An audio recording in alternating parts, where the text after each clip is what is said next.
ang mall shows ng dalawang pinakabagong Kapuso shows, ang Pyra at Akin Pa Rin Ang Bukas. Aminado sina Solen Yusaf at Lovie Poe na kinakabahan sila kapag ka-eksena si Cesar Montano. Makichika kay Kata Tibayan. Nagsama sa isang mall show ang cast ng Pyra at Akin Pa Rin Ang Bukas sa SM Rosario, Cavite. Ikinatuwa ng mga Kapuso fans sa pagkanta at pagsayaw ng kanilang mga idolo. Nagpakiligan tandem ni Thea Tolentino at Jerry Gonzalez para sa afternoon prime na Pyra.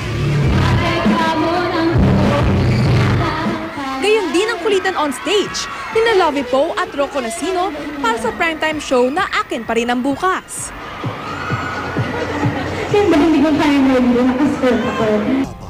Sa September pa ipapalabas ang Akin Pa Rin Ang Bukas habang nagsimula na ang Pyra.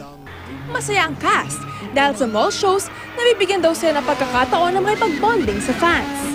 Kwento nila Lovie at Solen, na-intimidate daw sila kapag ka-eksena ang actor-director na si Cesar Montano. Cesar Montano, magaling na actor, na veteran actor. I mean, super good, hindi naman veteran, pero he's been in the industry for so long, so syempre naman kinakabahan ako. He's a very nice guy, he's a very good actor, kaya medyo nakaka-intimidate. Pero he's making sure naman na lahat kami maging komportable sa kanya. Hindi naman daw nila napag-uusapan sa set ang ukol sa issue kina Cesar at sa asawang si Sunshine Cruz. Pinagdarasal daw nila ang co-star at umaasa silang magkakaayos at mabubuo muli ang pamilya Montano. I wish him well. I hope sana maayos lahat.